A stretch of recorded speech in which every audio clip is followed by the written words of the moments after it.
Venezuela, para Argentina, para la patria grande, para el planeta todos, acerca del bloqueo contra la República Bolivariana de Venezuela y los efectos, los graves efectos que sobre la nación toda, bueno, surten tales medidas coercitivas unilaterales. También de cara al proceso electoral que inicia, o que, bueno, hoy está anunciando, hoy el presidente en este exacto momento está haciendo el lanzamiento oficial de la candidatura de 554 candidatos que van por el gran polo patriótico a lo que va a ser el proceso electoral de parlamentario para diciembre 2020, en pocos meses.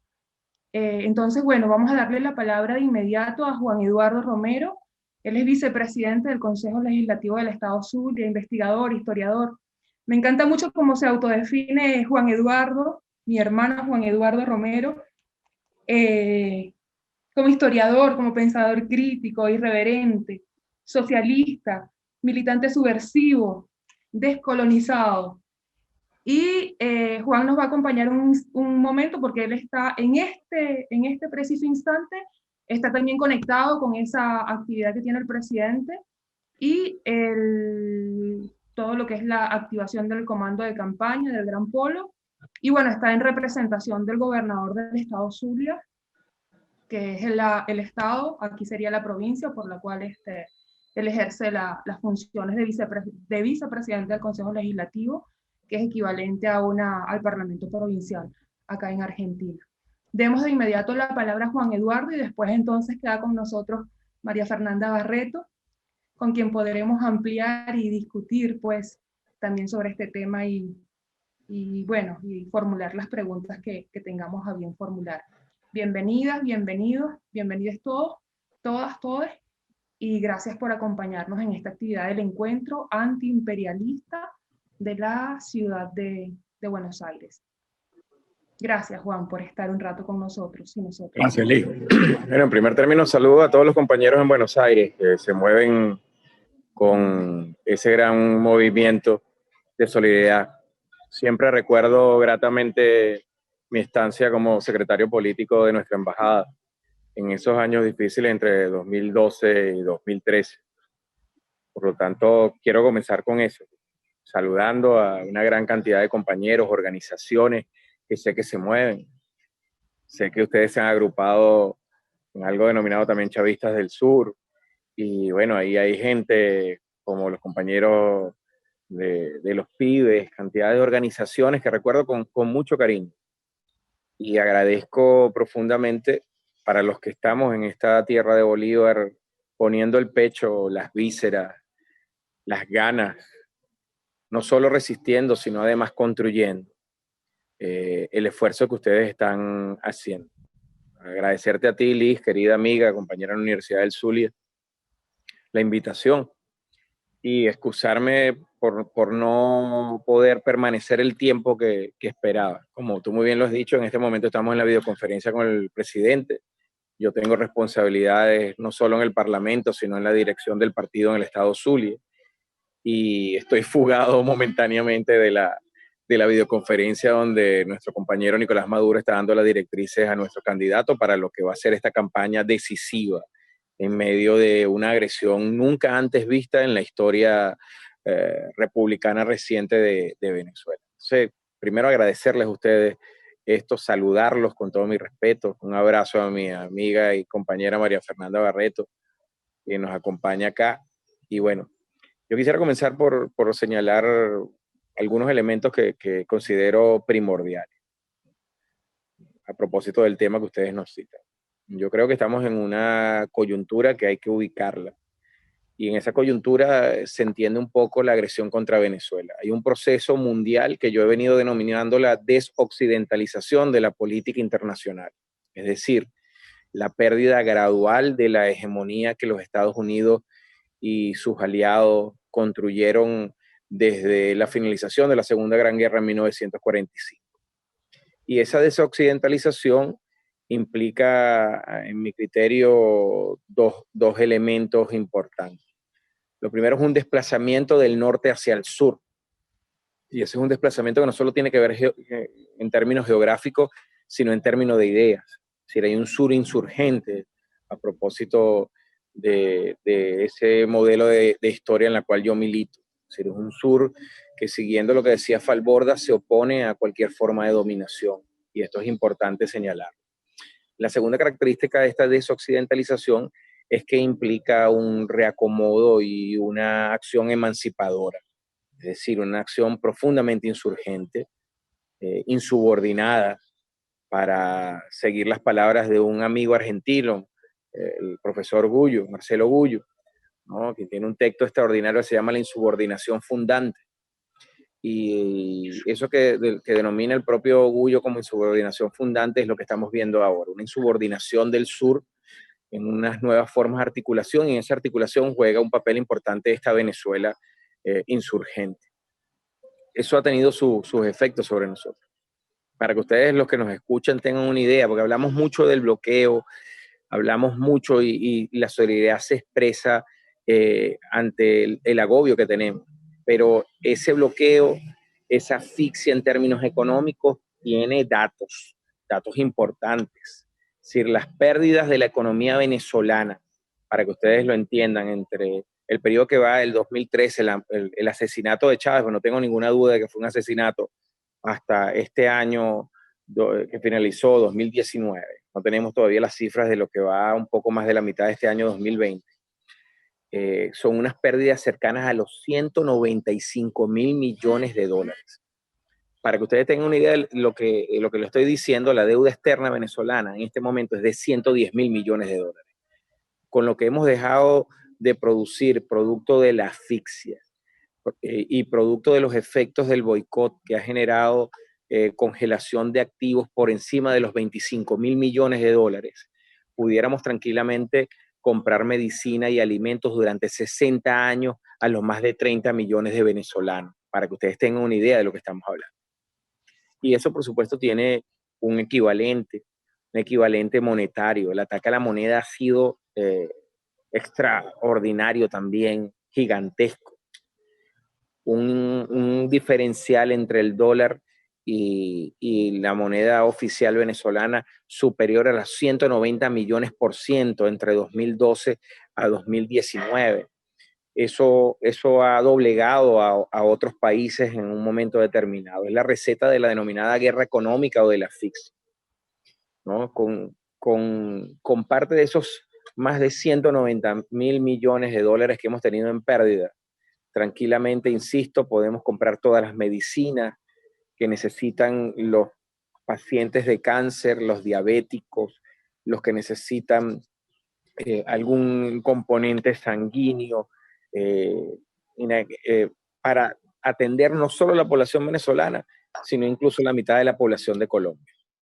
Y esto es un tema que muy seguramente lo va a desarrollar Mafi más adelante, María Fernanda, que es la incidencia de Colombia en esta jugada. Eso lo sentimos, ¿no? Lo sentimos muy cercano. El discurso presidencial habla mucho del paramilitarismo, pero los que vivimos en frontera, como es mi caso, hemos tratado con el tema del paramilitarismo de hace más de 20, 25 años. Recientemente, en un municipio aquí fronterizo, asesinaron a uno de los responsables del Partido Socialista Unido de Venezuela en un área estratégica, la zona del Diluvio del Palmar. 8 tiros le pegaron a nuestro responsable de desarrollo lechero en un municipio fronterizo. Hay más de 300 asesinatos por grupos paramilitares en la frontera venezolana, la mayoría dirigentes campesinos o con responsabilidad. Si estamos hablando de una guerra multidimensional, una guerra compleja, una guerra híbrida, que uno de los componentes es sin lugar a dudas el tema económico, el otro en su doble vertiente, la congelación de los activos. Fíjense, y ustedes lo saben muy bien, que Venezuela es una economía esencialmente exportadora del tema de petrolero. Bueno, las exportaciones de petróleo entre el año 2016 a 2019 pasaron de ser aproximadamente un equivalente a unos 2.400.000 barriles de petróleo a ser menos de 1 millón de barriles de petróleo. El presidente acaba de confesar, y nuestro compañero Diosdado Cabello acaba de confesar que desde octubre del año pasado no hemos exportado ni hemos recibido un solo dólar por ingreso, por concepto de venta de petróleo. Imagínense lo que eso significa en una economía como la nuestra. Y a pesar de eso, y por eso es que yo digo que cuando hablamos de los venezolanos tenemos que hablar de resiliencia, más que resistencia. Resistimos, es cierto, pero también hay toda una construcción creativa muy difícil para afrontar estas dificultades y mantenernos en pie, no doblegar. Hay un guerrillero venezolano que dijo alguna vez una frase que encaja perfectamente en esto que hacemos los venezolanos. Argimiro Gabaldón decía, el camino es largo y duro, pero es el camino. Bueno, esto que nosotros estamos construyendo es un camino largo y duro. Nos acercamos a un proceso electoral en medio de esta grave crisis económica, incrementado por las dificultades en la venta de gasolina, ¿no? Como ustedes muy bien saben, si bien hemos contado con el apoyo del gobierno iraní, las dificultades son enormes. El elemento de transporte es vital porque está asociado además al tema energético, al tema eléctrico, y eso afecta a la distribución de agua, eso afecta a todos los procesos. Yo les debo recordar que a ustedes que el año pasado sufrimos un blackout terrible en mayo del año pasado, ¿no? Que tuvo sus efectos indudables sobre las condiciones de vida del venezolano. A eso nos enfrentamos. Sin embargo, es interesante ver cómo el presidente Nicolás, la organización Partido Socialista Unido de Venezuela, los distintos movimientos sociales que nos acompañan a pesar de las dificultades, hemos logrado estoicamente resistir esta circunstancia que nos está tocando vivir. Nosotros nos enfrentamos a un proceso electoral con enormes dificultades, sin lugar a dudas, ¿no? Un conjunto de nuestros militantes afectados, decepcionados, entre otras cosas por los efectos de esta guerra económica e incluso, hay que decirlo también, por los propios errores que hemos cometido en términos de la dirección política. Esto no lo podemos ocultar. Pero habría que ver qué proceso revolucionario, qué proceso que se asuma como nos asumimos nosotros, insurgente, no ha cometido equivocaciones. El chavismo, eso que llamamos el chavismo en singular, es un plural, y yo siempre lo he dicho, es la gente que, como es mi caso, es el caso de María Fernanda, que nos acompaña acá, venimos de una izquierda militante, de una tradición de izquierda. Pero el chavismo no es solo izquierda, el chavismo es gente tránfuga, gente que antes fue de partidos sociales demócratas o social cristianos y que se identificaron con Chávez y los tenemos acá. Es gente de los movimientos populares, son militares, unos más patriotas que otros, ¿no? Y entonces hay que entender ahí las diferencias importantes en eso que erróneamente, insisto, denominamos chavismo en singular, pero que es un plural complejo, diverso, heterogéneo, y que nos ha traído, sin lugar a dudas, a sobrevivir en estas condiciones. El proceso electoral tiene una gran amenaza, sin lugar a dudas. Los que hemos estudiado las intervenciones de Estados Unidos sabemos que este mes de septiembre y octubre son claves. Son claves por una parte porque históricamente las intervenciones militares ellos lo han hecho entre esos 2 meses. Si nosotros llegamos en Venezuela al mes de octubre sin ninguna intervención, podemos decir que a pesar de todas las dificultades vamos a salir con una mayoría representativa en el Congreso, a menos que se manifieste como en el 2015, producto de la presión social, un voto silente que está ahí, que puede ser muy peligroso. El tema de la abstención, el tema de la excesiva confianza que puede haber en nuestras filas es un peligro latente, es decir, es un escenario que tenemos que asumirlo y que nos obligaría a resistir en otros planos, ¿no? En ese escenario, además, ahí tenemos que ver el papel que está jugando Colombia, principalmente en términos de una posible agresión. Son cada vez más veraces las informaciones sobre movimientos de tropas norteamericanas que están apoyando al ejército y colombiano y presencia de elementos asociados al lobby israelí que tiene intereses en torno a las minas de Cerrejón, por cierto, en la frontera colombo-venezolana. Y es que el estado donde yo estoy es un epicentro, sin lugar a dudas, de una confrontación potencial, ¿no? Este es un estado muy particular donde los grupos propietarios han estado siempre tradicionalmente dominando. Nosotros insurgimos hace 2 años y hemos venido afrontando ese reto, intentando construir una política de contención en la frontera, con las enormes dificultades que tenemos y con el peligro. Mafi me ha escuchado esto que yo lo digo, que lo digo en tono burlón, pero es así. Yo siempre he estado en la lista de los paramilitares, pero estaba entre los objetivos regionales por el lugar 25, 30.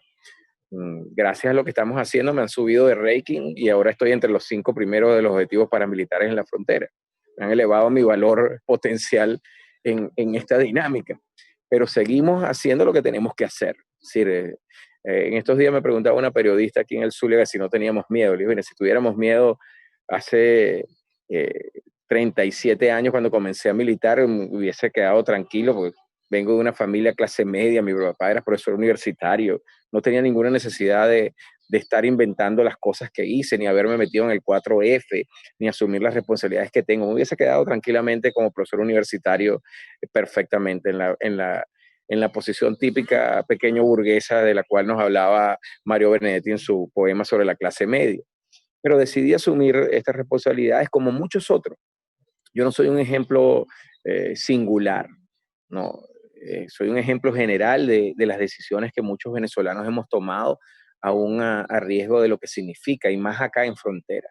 Bueno, y eso lo tenemos perfectamente claro, ¿no? Y por supuesto, los efectos, ¿no? Otro dato que quiero compartir con ustedes, y es un dato de una compañera también de la red de intelectuales, conocida por ustedes seguro, la compañera Pascualina Curcio. Ella en sus investigaciones sobre economía decía, bueno, imagínense que la torta de la economía venezolana tenía, tenía 16 partes. 7 se la llevaba la burguesía, 7 los trabajadores y 2 el Estado. Bueno, la burguesía ahora en esta dinámica se lleva 10 pedazos de la torta.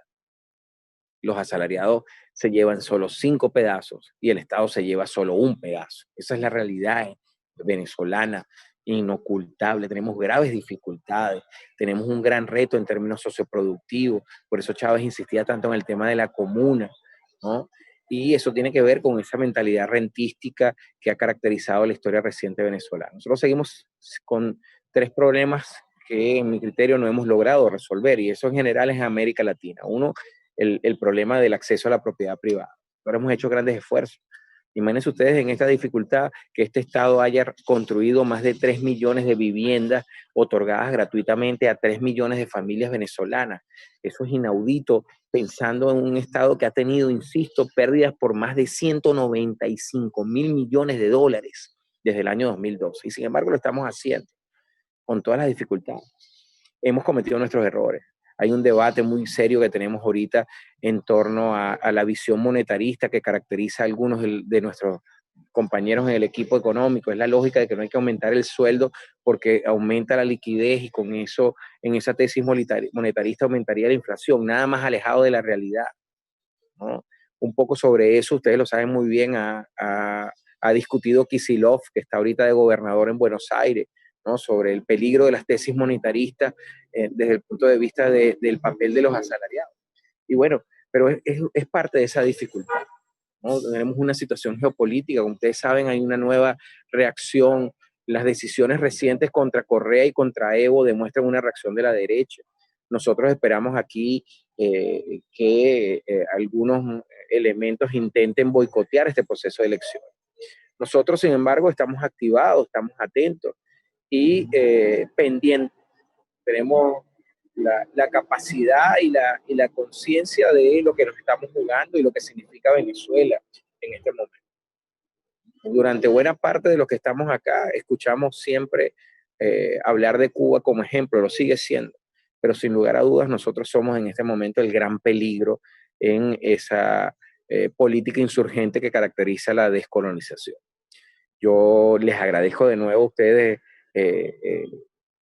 la oportunidad de comunicarnos, de hablar, de expresarles estas preocupaciones, que no son solo las de un militante, sino que al mismo tiempo es de alguien que se dedica al estudio y al análisis de esta realidad.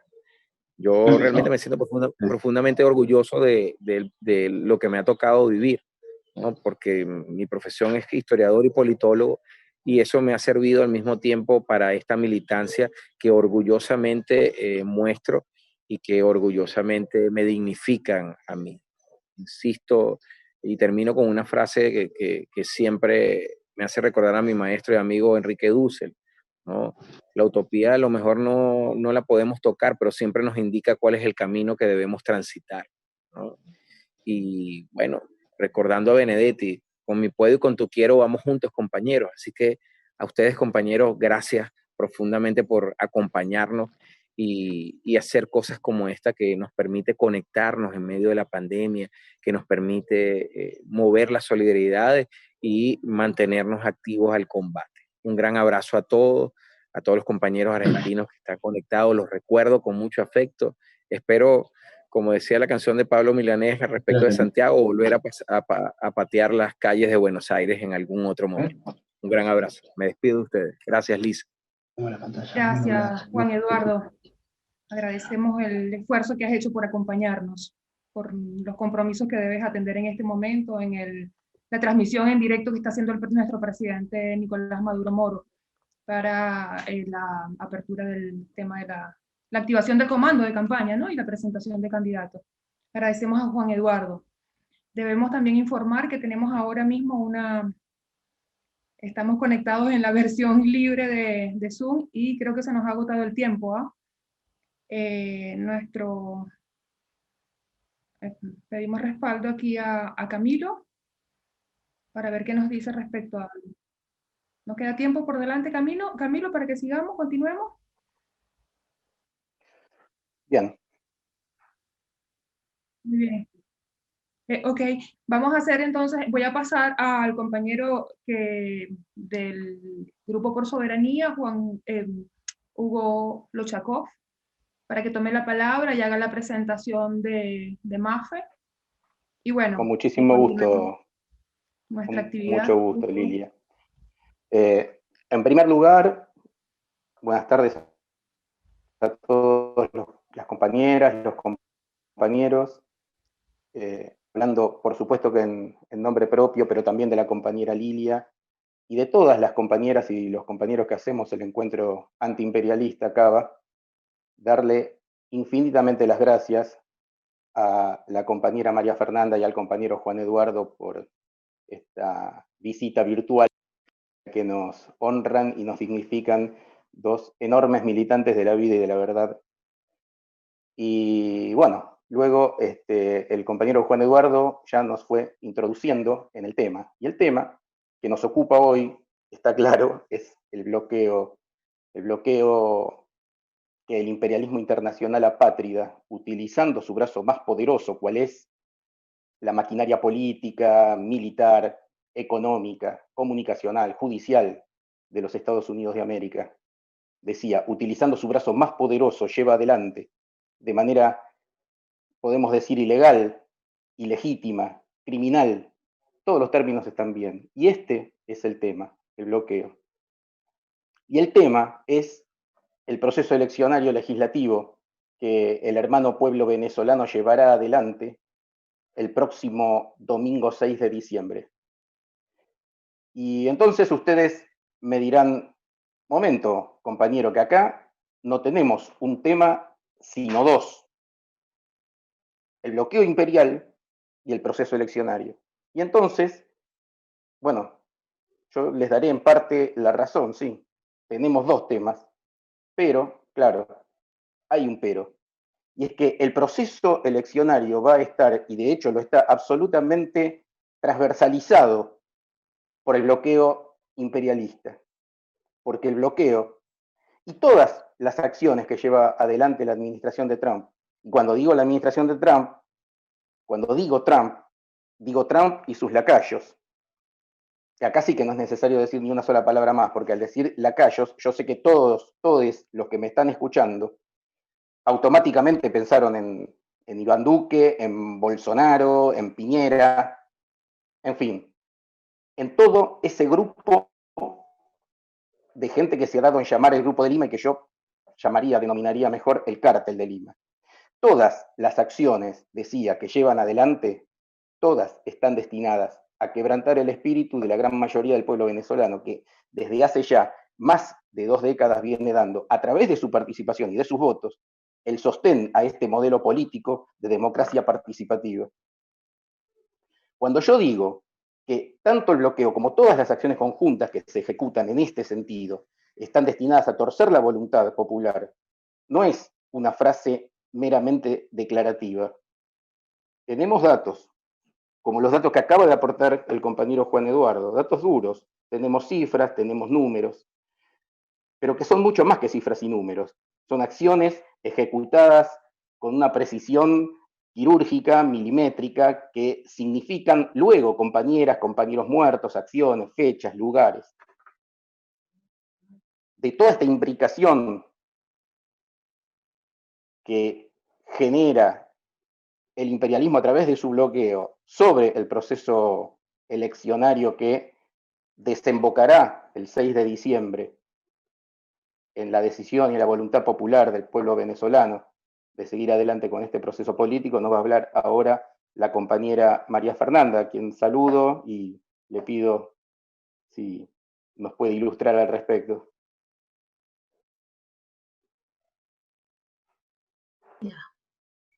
Hola. Hola. Bien. Bueno, un poco...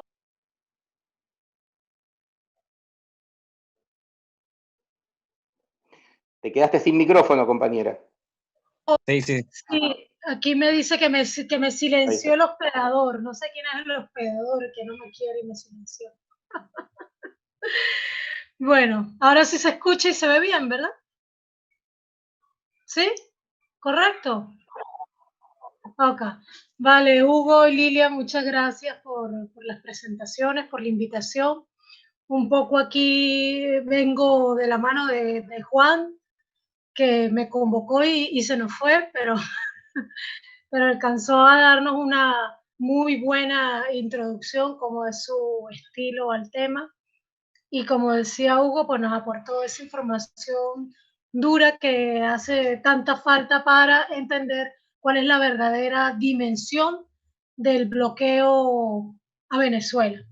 Ahora, a mí me parece que además de esos datos duros que aportó Juan, que solamente hasta finales del año pasado hablamos de 195.000 millones de dólares, hay que sumarle, aparte, lo que se ha retenido y, mejor dicho, que se ha robado de las cuentas de Venezuela en el exterior, pero también de lo que se ha retenido en cuanto a directamente empresas que se le han venido confiscando a Venezuela y otras acciones menos honrosas, como el robo directo del oro venezolano.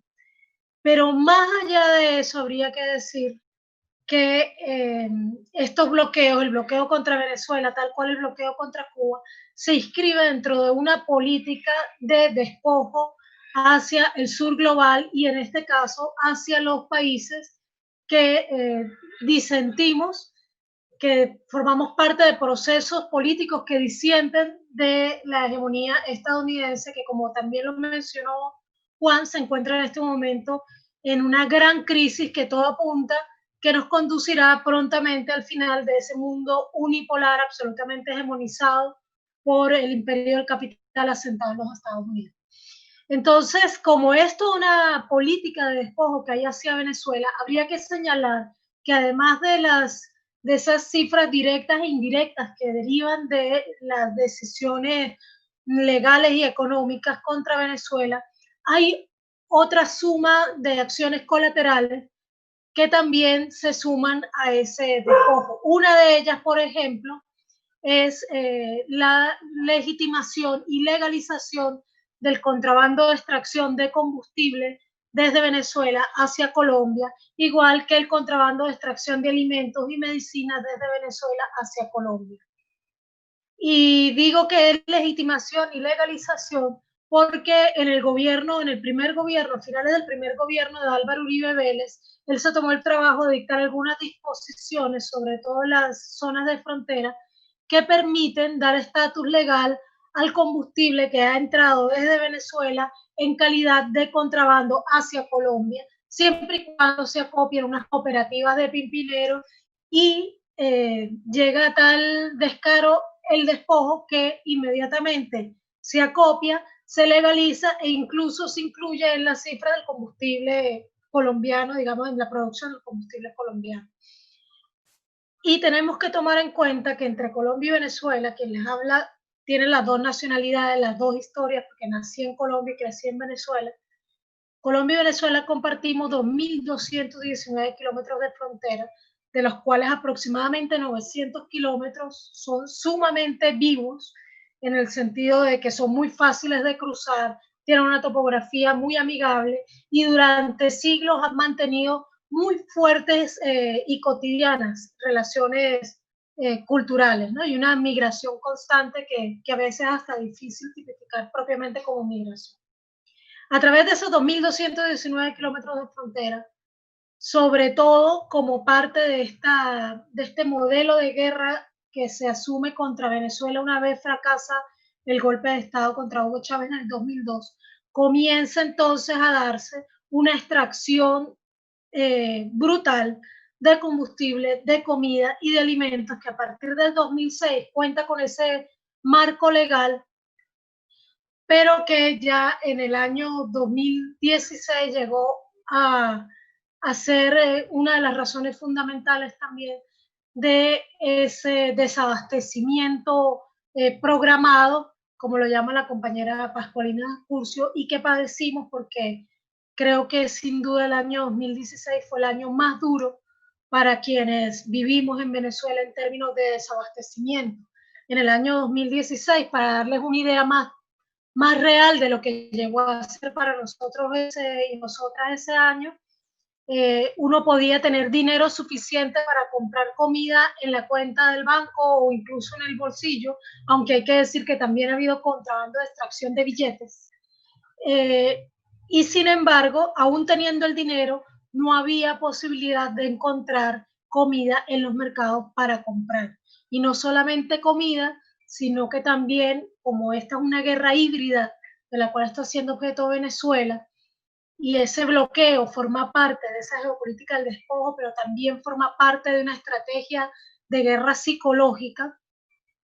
También se desapareció los anaqueles, las toallas sanitarias, los pañales para niños, los pañales para adultos, los productos de limpieza e higiene personal, que como sabrán Venezuela es uno de los países con más alto consumo de productos de higiene y limpieza, y hubo un impacto realmente fuerte en la población venezolana, en quienes aquí vivimos. Yo personalmente, solamente en ese año, perdí 4 kilos, a pesar de que para ese momento incluso tenía un alto cargo dentro del gobierno nacional, y perdí 4 kilos. Pero creo que esa resistencia del 2016 nos evocó también la resistencia que después del golpe enfrentamos, y ahí Lilia creo que estaba todavía aquí en el país, cuando el paro petrolero en el 2002-2003, que llegó un momento que no se conseguía en lo absoluto gas, no se conseguía prácticamente comida también en los supermercados, y llegó la Navidad y todos pensábamos que Venezuela, ¿ustedes me están escuchando? Sí, los vi todos paralizados y pensé que se me había caído el sueño. Y creíamos que Venezuela iba a estallar en Navidad, particularmente, por ejemplo, porque no se conseguía ningún tipo de licor. Y todos dijimos, no, bueno, hasta aquí la cultura caribeña nos permitió sostener la revolución.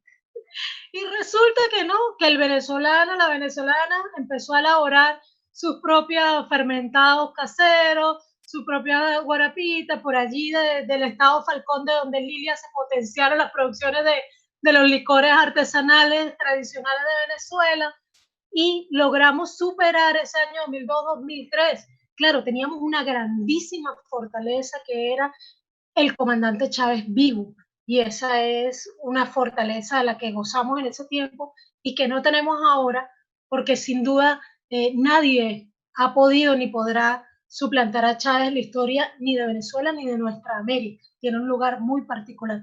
Y sin embargo superamos esa crisis del año 2016. Ahora nos encontramos en un momento donde ese bloqueo continúa, donde todavía el acceso a medicina es muy difícil, donde todavía vivimos la consecuencia directa e indirecta de ese bloqueo en el abastecimiento y en una hiperinflación que mucho tiene que ver con que con todos los trámites y las vueltas que tienen que hacer los alimentos para llegar a Venezuela, los alimentos importados, y con cómo se ha atentado contra la infraestructura que podría permitir la producción en Venezuela, porque hay que decir que Venezuela durante toda la Cuarta República nunca fue un país realmente productivo, porque la burguesía que la administraba era siempre una burguesía parasitaria, importadora, que vivía de las divisas generadas por la producción petrolera. Entonces, de modo tal que el empeño por diversificar la producción venezolana que tuvo Chávez partió por tratar de armar una infraestructura para la producción que no existía antes. Esa es una de las mentiras que constantemente la oposición trata de decirnos, ¿no?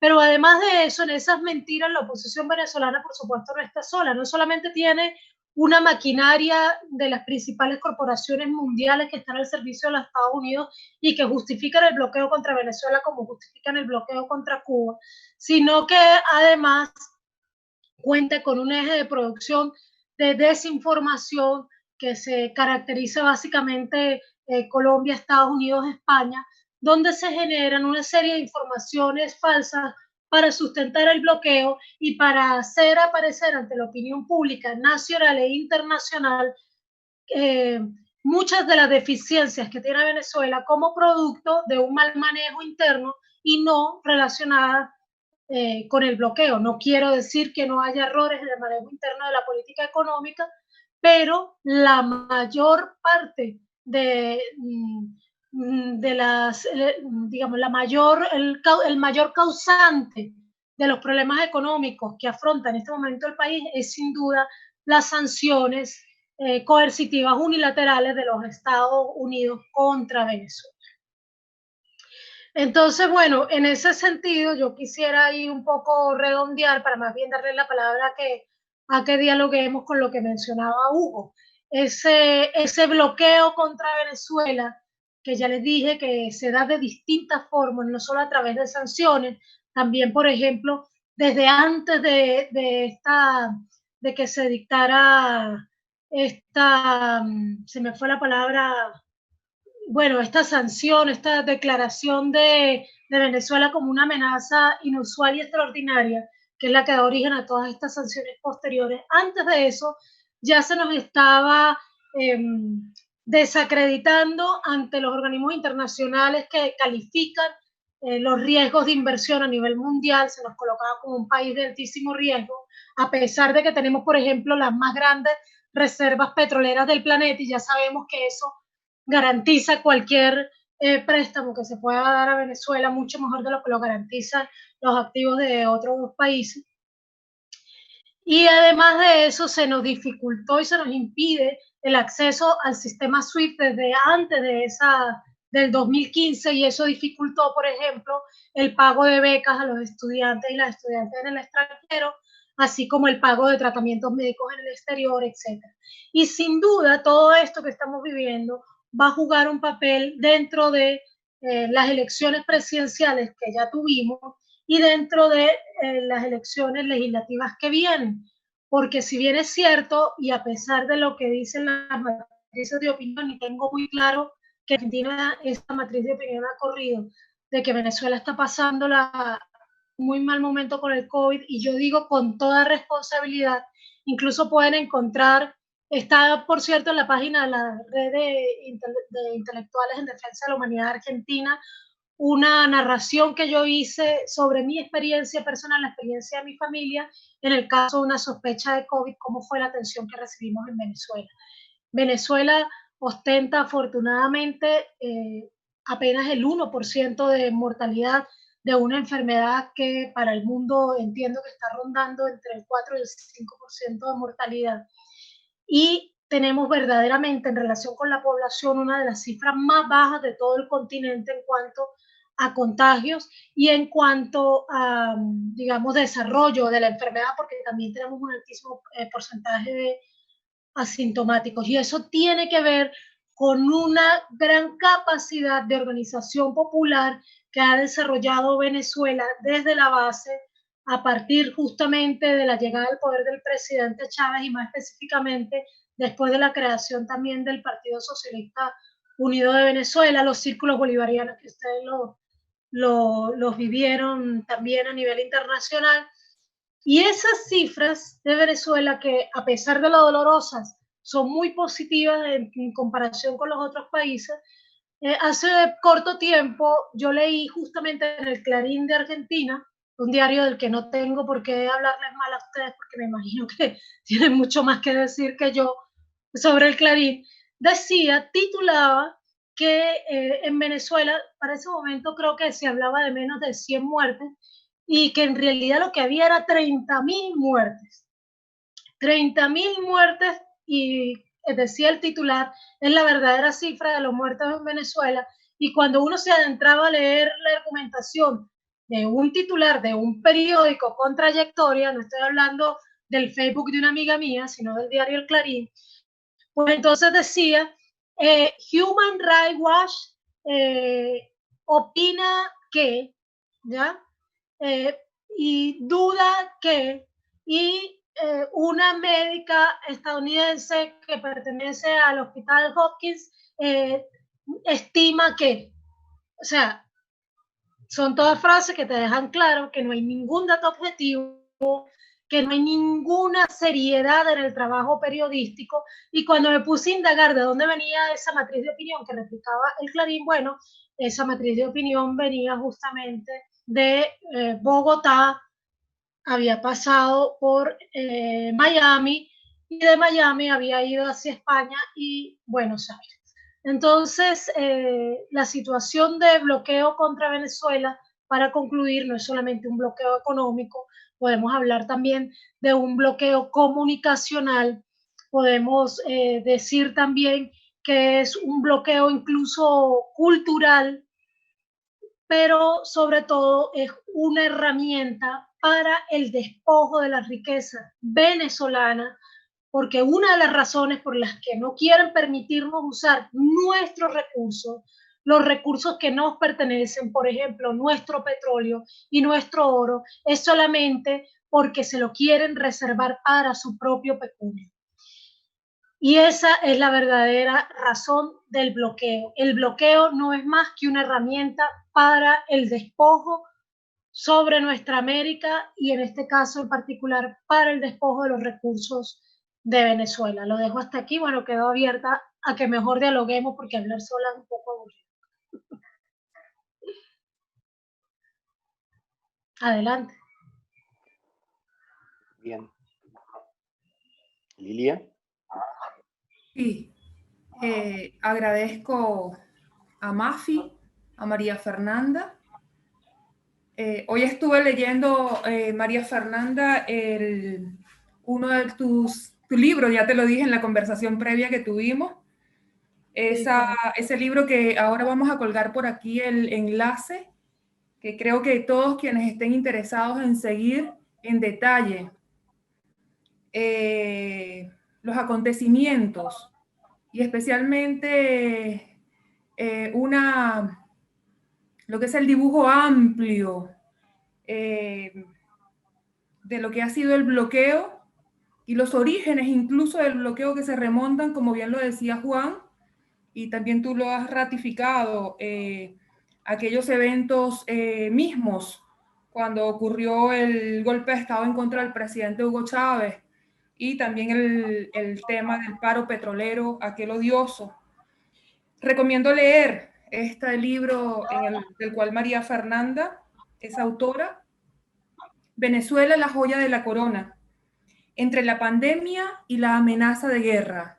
De verdad estoy muy agradecida, estoy conmovida, he podido además autorreconocerme, y si algo podríamos hacer con este libro recientemente editado y publicado el 13 de agosto de 2020 por el Programa de Investigación y Estudios Estratégicos Latinoamericanos, PIMBES, en el cual apareces tú como autora, ya lo dije, pero también aparecen otras grandes mujeres, porque el tema es que además es la mirada cierta, y es la mirada protagónica, y es la mirada amplia de las mujeres, de nuestras mujeres, que no solamente viven sino que han sido capaces de lograr esa abstracción a un mismo tiempo para desde ese acto de abstracción poder abordar en toda su amplitud el tema del bloqueo y la guerra que tú la enuncias, más bien la denominas correctamente como una guerra fratricida en contra de nuestro país. Sabes que luego de leer esta contribución que tú hiciste, Mafe, y que cierras, y voy a hacer una cita, pido permiso para hacerla. Claro, adelante. De esta forma, somos un pueblo contra un mismo proyecto histórico imperialista, encarnado en el relanzamiento de la doctrina Monroe, a la que enfrentaremos en defensa de una gran Colombia, como Chávez, como Ricaurte, como Manuela, como Dolores Vargas. Entonces, esa afirmación primera que hacía Juan Eduardo sobre la me ha costado un poco pronunciarlo, desoccidentalización. Occidentalización. Exactamente. Hay que anotarla porque sirve para ganar el Scrabble. Sí, es realmente esa lucha histórica, ¿no? En contra de esa idea primera del padre libertador Simón Bolívar y del gran continuador, que en efecto fue Hugo Chávez, ¿ya? Respecto a esa volver la mirada hacia la patria grande y hacia la propia tierra, y a esa idea unitaria de reunificación y de reencuentro, en este caso del concepto de la Gran Colombia. Y que bueno, en el ámbito de lo que tú enuncias y que denominas como guerra fratricida que viene desde Colombia las agresiones y que lo vimos tan recientemente también, y que dices tan certeramente, Colombia es cabeza de playa. Colombia es cabeza de playa a las agresiones imperialistas en contra de la República Bolivariana de Venezuela y de lo que significaría la caída de Venezuela. Por esa misma denominación en la cual ustedes también sintetizan y recogen tan correctamente, al ser considerada Venezuela la joya de la corona. Entonces, bueno, Mafe, unas reflexiones sobre esto y luego abrimos nuestros micrófonos para escuchar también las preguntas que nos vienen desde la plataforma del Encuentro Antiimperialista y desde las compañeras y compañeros que están aquí haciéndonos el aguante y bueno, caminando juntos. De nuevo, gracias, Mafe. Gracias. No, gracias a ustedes por la invitación, a ti, hermana Lilia, un gran abrazo desde tu tierra. Aunque Argentina también es nuestra tierra, por supuesto, pero uno siempre extraña su pedacito de patria chica, ¿no? Bueno, ese libro que mencionas realmente se presentó hace muy corto tiempo, lo coordinó la compañera Cris González, que hasta hace poco estaba en Bolivia como embajadora de Venezuela en Bolivia.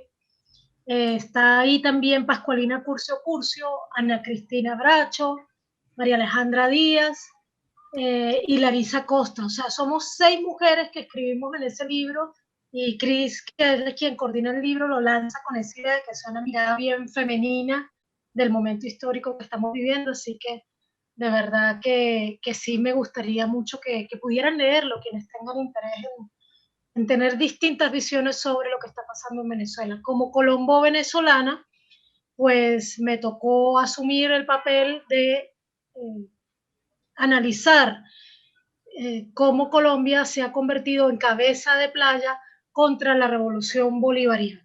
Y eso es básicamente lo que trato en el texto y es parte también de lo que decía ahora, porque a esa legalización, por ejemplo, el contrabando de extracción que se ha dado desde Venezuela hacia Colombia y que, como les dije, ha sido causante de un desabastecimiento programado, también hay que decir que hay una resolución del Banco de la República de Colombia, la resolución 008 del 2000, que permite el libre juego con el cambio de las monedas en la frontera en las casas de cambio privadas de Colombia, por lo que en la frontera de Colombia con Venezuela, las casas de cambio hacen un juego con la moneda que finalmente ha servido de sostén para las nefastas páginas web que montan ese dólar paralelo, porque Lilia me dará la razón que yo me molesto cuando alguien le dice dólar negro, ¿verdad? Es dólar paralelo, ¿verdad? Así es. Negra y, yo. Exacto. Y entonces, ese libre cambio con la moneda ha sido fundamental para una hiperinflación inducida y una deformación de la economía venezolana que complementa también al bloqueo.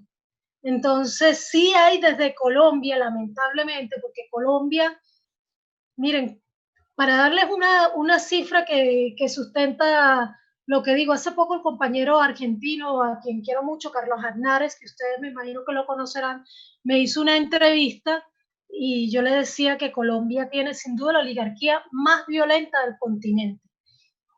Y es tan real esto que la suma de desaparecidos y desaparecidas en Colombia es mayor a la sumatoria de todos los desaparecidos y desaparecidas de las dictaduras del Cono Sur y multiplicado por 2. A ese nivel de gravedad llega la violencia de la oligarquía colombiana contra su propio pueblo. Entonces, si estamos hablando de una oligarquía que es capaz de asesinar a su pueblo, que ha cometido más de 50 masacres este año contra su pueblo, que ha asesinado cerca de 300 líderes y lideresas sociales entre líderes, excombatientes y familiares, solamente en lo que va del año 2020. ¿Qué podemos esperar de esa oligarquía para el resto del continente, como no sea mayor de las crueldades, si no le duele la sangre de su propio pueblo? Entonces es así como la oligarquía colombiana, que no su pueblo, sino su oligarquía, se ha convertido sin duda en una cabeza de playa para agredir a Venezuela y, ojo, para la ejecución de ese relanzamiento de la doctrina Monroe sobre todo el continente, que incluye una expansión del narcotráfico, expansión en la cual Argentina tiene un papel, y yo siempre que hablo para Argentina trato de pedirle a los compañeros y compañeras que tengan ojo, que pongan el ojo al aumento del narcotráfico y a los enclaves que ese narcotráfico ha venido creando, por ejemplo, en este caso, en Argentina, porque allí y en los convenios militares que firmó Macri, por ejemplo, con los Estados Unidos y que no son fáciles de deshacer, ¿ya? Porque esos convenios no se firman a nombre de gobierno, sino a nombre de Estado. Allí en esos dos factores tiene Argentina un talón de Aquiles del que tiene que cuidarse, porque son tácticas para la expansión de la doctrina Monroe, que vienen desde Colombia. Entonces, María Fernanda, una reflexión sobre la cuestión, sobre el ataque puntual contra la economía de Venezuela. Desde hace tiempo ya Washington busca cortar los suministros esenciales y, por supuesto, dentro de eso el ataque contra, como mínimo 2015 podríamos tomar como parámetro, pero antes seguramente también, contra el suministro de gasolina. Ahora último tenemos el intento de incautación de la gasolina iraní, amenazas, inclusive sanción a los capitanes de los navíos.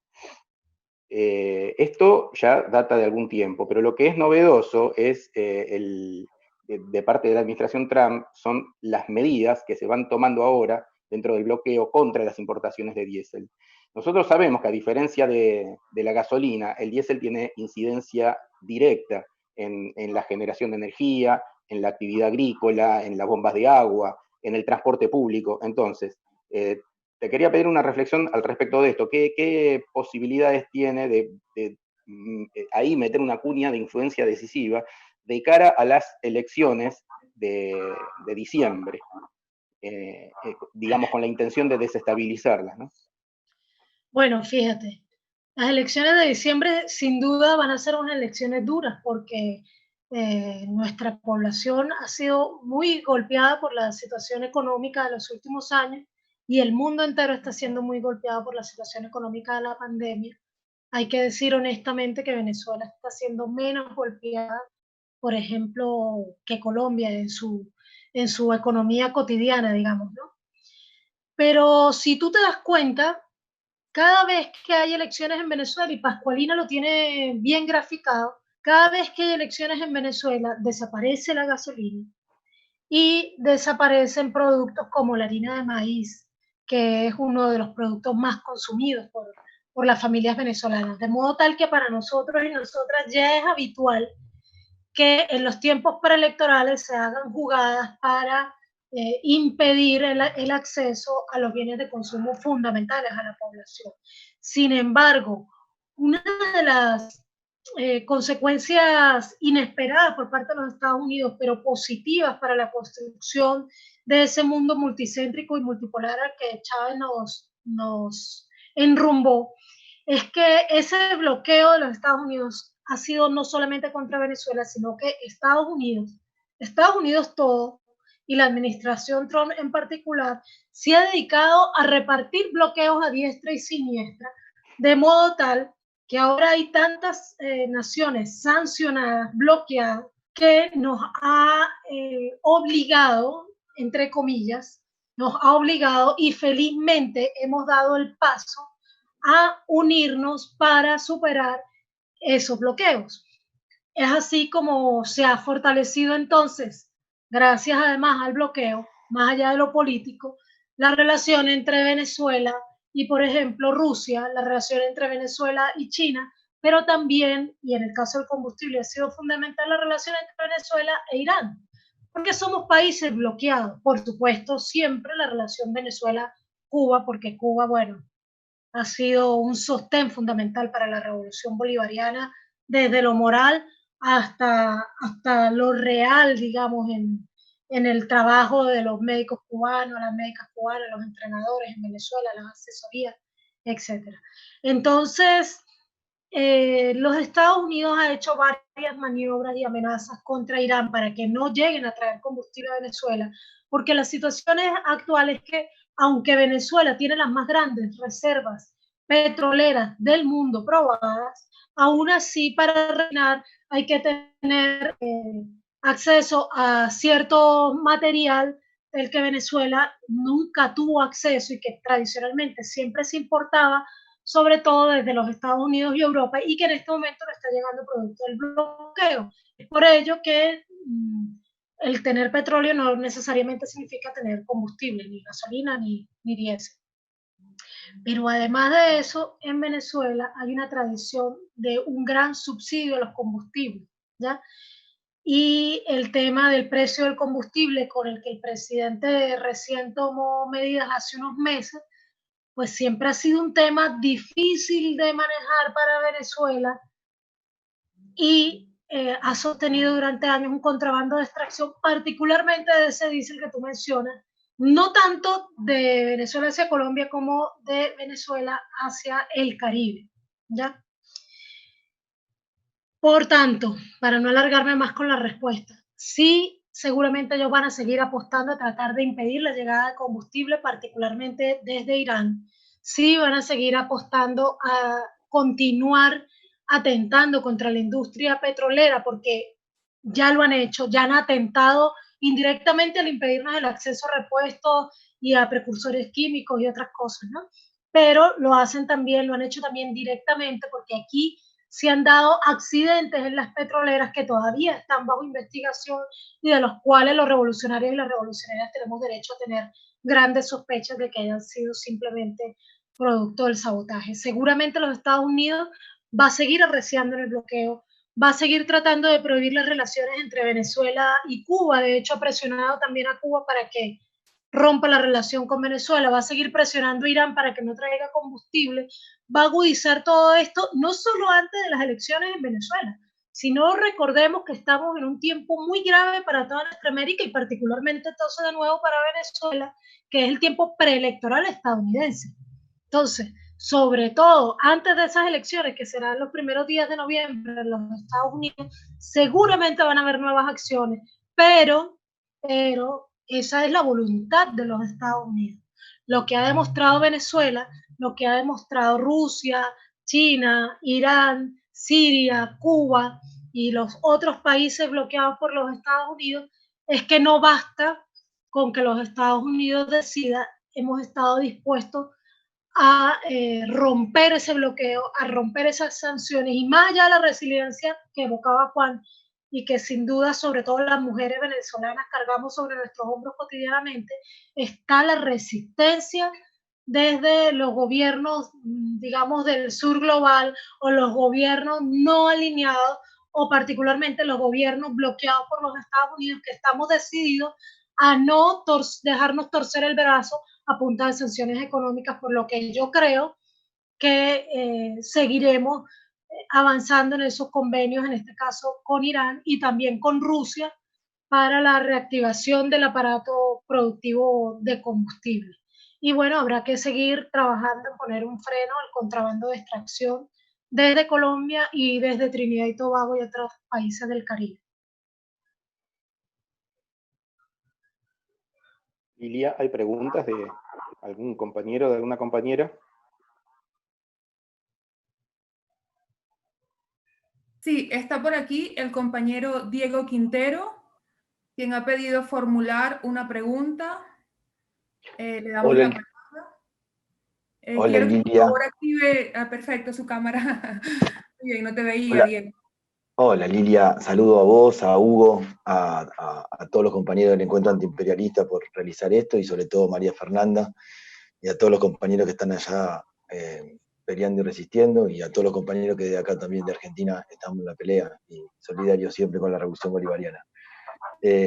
María Fernanda, te quería hacer una pregunta acá de parte de todos los compañeros del Frente 22 de Agosto. La idea, sabrás, que también en Argentina estamos pasando una situación justamente en estos momentos desestabilizadora.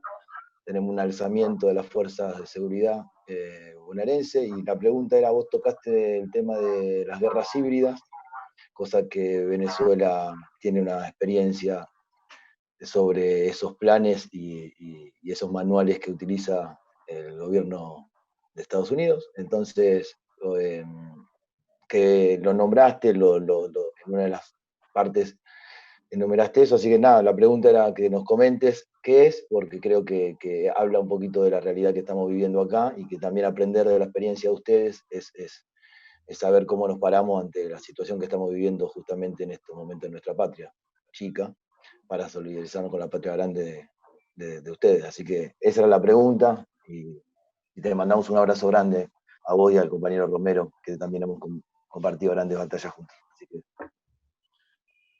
Gracias, Diego. Un gran abrazo para ti también y para los compañeros de tu organización. Mira, Juan y yo justamente, se lo decía a Lilia, estamos trabajando un libro que debe salir en los próximos 2 meses. Siempre le vamos corriendo un poquito, pero esperamos que salga en los próximos 2 meses.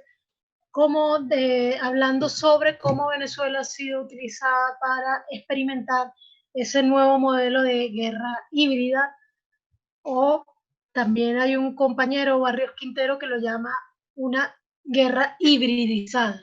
Es decir, en las décadas anteriores nosotros estábamos acostumbrados a las guerras regulares, pero en los últimos años, en las últimas décadas, diría yo, sobre todo a partir de la década de los 80, y con más énfasis aún después del 2001, con la caída del derrumbamiento de las Torres Gemelas en Estados Unidos, se comenzó a hablar más bien de una guerra hibridizada que utiliza distintas tácticas para lograr el objetivo, y ya no pasa simplemente por los ataques regulares que pasaban las guerras en los años 50, 60 o 70. En ese sentido, por ejemplo, Venezuela ha acumulado una grandísima experiencia que ha venido dándose, una, por la capacidad para solventar los imprevistos e ir aprendiendo sobre la marcha, ¿no? Dos, y sobre todo, diría yo sobre todo, porque aunque muchos lo quieran invisibilizar, el chavismo sigue siendo la fuerza política más popular de Venezuela. Aunque lo quieran negar, aunque la oposición lo quiera negar, aunque la prensa internacional lo quiera negar, la principal razón por la que no han podido hacer mella en la revolución bolivariana, una mella real, por la que no ha triunfado ningún golpe de Estado, por la que no ha triunfado ningún alzamiento militar o de cuerpos digamos, del Ministerio del Interior, es justamente porque hay un gran arraigo popular del chavismo que sortea y defiende la revolución bolivariana cada vez que nos encontramos en una de esas horas oscuras.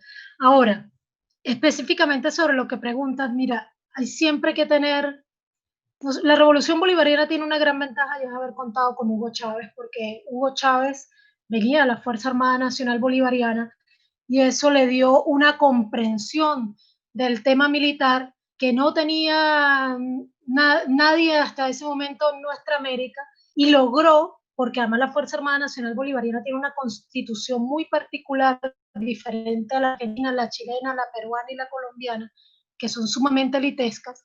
Aquí la Fuerza Armada Nacional Bolivariana, que antes se llamaba Fuerza Armada Nacional, es de extracción popular, y eso, bueno, le dio una característica política particular y fue caldo de cultivo para el cambio, además de tener esa tradición bolivariana tan arraigada. Pero Chávez logró darse cuenta de la importancia de involucrar esa Fuerza Armada Nacional Bolivariana en el cambio que se requería para el país, y de la importancia de generar una nueva doctrina militar. Es así que Chávez, con su equipo, construyen una nueva doctrina militar que genera un cambio muy radical a lo interno de la Fuerza Armada Nacional, que hoy se asume Fuerza Armada Nacional Bolivariana. Otros gobiernos progresistas de la región han cometido el error de descuidar tanto la doctrina militar como descuidar lo que tú nombraste, que son, digamos, los organismos policiales o de tipo policial dentro de los estados. Porque lo que sucede es que si el proyecto progresista no asume romper con la doctrina tradicional de esos, tanto de los cuerpos policiales como de los aparatos militares, los ejércitos de los gobiernos progresistas, pues simplemente va a seguir actuando por inercia la tradición de la Escuela de las Américas y la formación policial también de los Estados Unidos sobre nuestras, digamos, componentes militares y policiales. En Venezuela eso ha logrado romperse, como ya te dije, por una voluntad directa del gobierno, digamos que desde ahí logró impulsar un cambio dentro del Estado, en una nueva doctrina militar, pero también porque se tomó la decisión de formar este ahora componente que es la milicia bolivariana. Esa milicia bolivariana, de la cual orgullosamente puedo decir que también formo parte, de la cual formamos parte más de 4 millones de venezolanos y venezolanas, y que nos da formación militar, que nos da la posibilidad de organizarnos para la defensa territorial, y desde la milicia bolivariana se ha venido dando también un diálogo entonces con esas fuerzas militares y policiales desde lo popular, que ha permeado aún más en ellos y ha facilitado ese cambio doctrinario.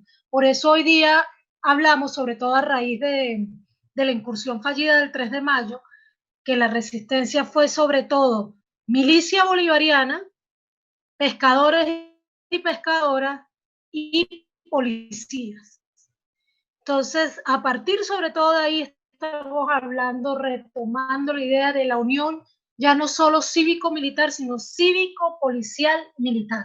Eso es lo que deberíamos poder trabajar en los gobiernos, desde los gobiernos revolucionarios, y es importante poner el ojo en lograr cambiar las doctrinas que caracterizan a esos cuerpos de seguridad y a esa Fuerza Armada Nacional Bolivariana, porque mientras sigan predominando la Escuela de las Américas, la Escuela de los Estados Unidos, va a ser muy difícil que los procesos, no digamos revolucionarios, pero por lo menos los procesos que pretendan ser soberanos logren realmente ejercer la soberanía, porque cuando las Fuerzas Armadas o las fuerzas policiales lo desean, pues son agentes al servicio del imperialismo muy fuertes y muy, muy duros de enfrentar, y ahí tenemos claro, por ejemplo, lo que en algún momento vivió el presidente Correa en Ecuador, con una policía alzada, y también lo que pasó en Bolivia. Eso tenemos que evitarlo, porque aunque el gobierno de Argentina no tenga un proyecto que irrumpa del modo tan radical como irrumpe el proyecto bolivariano con la política de los Estados Unidos, de todos modos sí es un proyecto que toca los intereses de una minoría que se ha enriquecido con, bueno, con el agronegocio y por supuesto con la explotación de los trabajadores y trabajadoras de Argentina, que no debe estar descansando en este momento, sino que sin duda debe estar apostando a recobrar el poder. No sé si respondí tu pregunta, Diego. ¿Sí? Excelente, María Fernanda. Mafi, sabes que te escucho especialmente en toda esta última explicación que das en torno a lo que es la articulación, ¿no? Cívico-militar. Es la policial. No, y cívico-militar y, claro, y policial, sí. Gracias. Que es toda la estructura más profunda, ¿no? Que sostiene el proceso bolivariano en su conjunto y, por supuesto, al gobierno bolivariano. Y ahora mismo están ocurriendo, no puedo sino establecer el vínculo, y estoy segura que las y los compañeros y compañeras de Argentina pueden ampliar y estarían, bueno, sería bien conveniente que pudieran participar y decir algo al respecto a lo que en este instante ya está ocurriendo en la provincia de Buenos Aires, ya con las manifestaciones, ya que no sé si de pronto interpretarlas como incipientes sea de mucha ingenuidad de mi parte, pero por parte de los cuerpos policiales de la policía de la provincia de Buenos Aires, que bien sabes que al frente está el gobernador Axel Kicillof, ¿no? Entonces se están atreviendo a hacer algo que en el gobierno del anterior, de lo que fue oprobiosa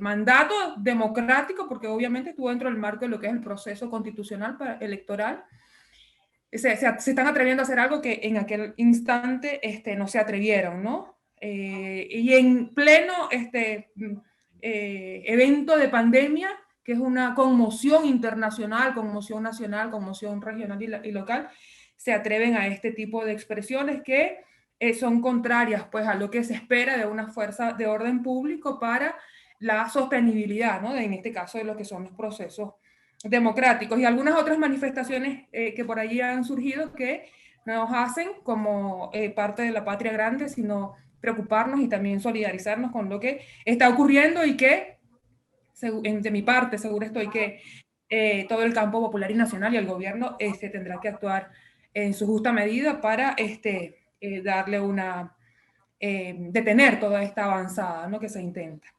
Eso por un lado, ¿no? Y este otro tema, que también para mí es fundamental marcarlo, porque te referiste precisamente en el marco de lo que es la articulación cívico-militar y policial, te referiste a un evento que es un evento, en Venezuela no termina nunca de ocurrirlo, ya estamos, la capacidad esa de sorpresa, ya no nos sorprendemos, ¿no?, cómo ocurren las agresiones una tras otra, ¿ya? En nuestro territorio, y desde dónde vienen las agresiones. Pero este evento que tú acabas de referir, que fue la intentona esta mercenaria, de agresión mercenaria y terrorista a través de nuestra costa nacional, en una expedición que obviamente vino desde Colombia y que fue a dar a la playa de Chuao y repelida, ¿ya?, contenida, y con una actuación magistral de la milicia, Y yo recuerdo, y siendo que, como soy negra, obviamente, y haciendo parte de todo lo que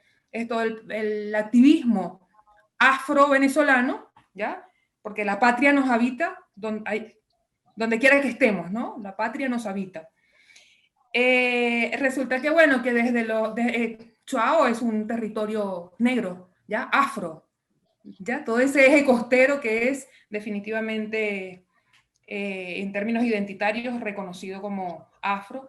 Y entonces ese acto de contención, de apoyo, de acción miliciana, es un acto que también los pobladores reconocen como un acto de cimarronía, del cimarronaje también articulado en el territorio, que responde a los lineamientos de un proceso bolivariano que por vez primera le dio voz, ya le incluyó, y por supuesto todo lo que fueron los grandes logros respecto a lo que ha sido la justicia social y la inclusión que por siempre esperamos. Eso es un segundo aspecto, eso lo hago como comentario, ¿no? Y para no extenderme más, si quiero yo en lo personal hacer una pregunta que me parece que es vital para conectar con el evento electoral de diciembre de 2020, que son elecciones parlamentarias. Hoy, escuchando al presidente en la apertura del acto, tomé nota de que son 554 candidatos y candidatas que van por el gran polo patriótico, que son 9 el Partido Socialista Unido de Venezuela, más 9 orgas, ¿ya? Más 9 partidos más, es decir, la articulación de creo que 9 o 10 partidos, y a la cabeza el Partido Socialista Unido, que van a esta contienda electoral, la número 25, decía hoy el presidente, desde aquel acto hermoso de 1998 que nos dio este proceso de construcción revolucionaria que está en permanente construcción, ¿no? Ahora en construcción. Este proceso bolivariano que nos dimos las y los venezolanos. Pero te quiero preguntar, María Fernanda, ¿no? En concreto, ¿qué diferencia este proceso electoral número 25, que es una elección parlamentaria nacional, de aquel proceso electoral de 2015 que nos trajo a este momento histórico que estamos viviendo ahora en Venezuela, al interior de nosotros, y quienes estamos fuera también estamos en esta circunstancia, donde el gran polo patriótico y en aquel momento, por supuesto, toda la maquinaria del Partido Socialista Unido de Venezuela no fue suficiente para ganar esa Asamblea Nacional, y producto de ese evento, uno de los pocos que electoralmente hemos perdido, ocurrieron los eventos como al segundo año, creo que fue, el autonombramiento, la autojura, el autonombramiento de un innombrable, un presidente, y todo lo que luego ha ocurrido con la avanzada que da cuenta de todas estas medidas coercitivas que han constituido agresiones y constituyen agresiones desmedidas en contra de la soberanía nacional, en contra de la autodeterminación, que son medidas de injerencismo en contra de la patria venezolana, y que además, bueno, ya lo dijiste, el tema de quién está a la cabeza de toda esta... Pero ¿qué diferencia, María Fernanda, Mafi, esta elección de aquella elección de 2015? Bueno, yo diría que, en primer lugar, estas elecciones que se van a realizar ahora, Venezuela está en una situación tan delicada, su soberanía ha sido tan amenazada este último año, estos últimos 2 años, con tal violencia. Fíjate que pasamos de febrero del 2019, la batalla de los puentes, un intento de incursión militar incluso a través de Colombia hacia Venezuela, a el intento de golpe del 30 de abril, por cierto, donde había uno de los altos mandos de un cuerpo del Ministerio del Interior, que es el SEBIN, involucrado, y luego a una incursión militar. Y ahí, volviendo un poco al tema que preguntaba Diego, pues bueno, ahí en ese golpe, en ese intento de incursión, participó uno de los grandes actores de las guerras híbridas mundiales actuales, que son las contratistas militares privadas, de las cuales también el pueblo argentino debe estar muy pendiente de su presencia en su país. Pero estamos entonces en tal nivel de conflictividad, no tanto interna, sino externa. Es muy diferente porque en el 2015 teníamos poco menos de 2 años de la muerte o el asesinato, como dice el compañero Juan. Yo comparto que ese fue un asesinato. Teníamos apenas año y medio de que se nos había ido el comandante Chávez, y todavía podría decirse que a pesar de toda la agresión dirigida de los Estados Unidos, de toda la agresión desde Colombia, había un alto nivel de conflicto interno. En este momento en Venezuela prácticamente no hay conflictividad interna en este momento, porque lo que hay es una gran agresión internacional que incluso tiende a unificar no solamente al chavismo, sino que tiende a unificar a los venezolanos y venezolanas que no quieren una invasión o que fuerzas extranjeras decidan lo que pasa en Venezuela. Entonces, en este momento, el solo hecho de que las elecciones se realicen y el solo hecho de que el presidente Maduro haya conseguido los indultos hace pocos días, que fueron los que lograron que el sector más tradicional de la oposición venezolana se decidiera a participar. El solo hecho de que la oposición participe, porque tú hablaste de 500 y algo, pero son candidatos y candidatas del gran polo patriótico. Faltan una gran cantidad de candidatos y candidatas de la oposición que también ya se inscribieron. El solo hecho de que se realicen las elecciones y que participe la oposición, por lo menos un amplio sector, mayoritario sector de la oposición a esas elecciones, ya es un triunfo. Ya es un triunfo porque logramos de nuevo nacionalizar el conflicto, traer el conflicto entre las fuerzas conservadoras que pretenden restaurar el sistema anterior en Venezuela y las fuerzas revolucionarias, traerlo al terreno que es legítimo, que es el territorio nacional. Entonces, yo diría, Lilia, que incluso supuesto negado, que perdiéramos las elecciones, que la mayoría de la Asamblea Nacional la ganara la oposición, es un gran triunfo para el proceso bolivariano, porque ha logrado el presidente Maduro con esa decisión que tomó la semana pasada, que es el producto del diálogo con sectores de la oposición. Pero si llegamos, si definitivamente participan, ya tenemos un gran triunfo en haber logrado nacionalizar de nuevo el conflicto, entonces conducirnos a la solución definitiva de ese conflicto dentro de Venezuela, sin que siga jugando el imperio estadounidense, porque en este momento, si ustedes incluso examinan las redes sociales, me distrajo el compañero que apareció aquí como un fantasma, no le veo la cara y solo veo una estrella roja de 5 puntos. Hola, ¿qué tal? Se me apareció el fantasma del comunismo. A ese fantasma le temen otras y otros. Sí, porque no se le ve la cara, pero se ve clara la estrella. La pantalla, entonces, en este momento, si ustedes revisan las redes sociales, van a ver que las disputas, incluso los debates, son Nicolás Maduro dice algo y responde Pompeo, o responde Trump, o en el menos malo de los casos responde Iván Duque. Pero no tiene una oposición nacional que responda, que diga nada, que debata nada, ni que proponga nada. Entonces, si logramos recobrar el hecho de que existe una oposición nacional, y si por fin, de alguna manera, esa oposición nacional se decide a presentar algún tipo de proyecto, pues ya habremos ganado, porque volveríamos a bajar esa intensidad del conflicto, volveríamos a nacionalizar el conflicto y de algún modo estaría menos en juego también la soberanía nacional. Entonces yo creo que ahí, en eso, reside la diferencia entre los dos procesos que me preguntan.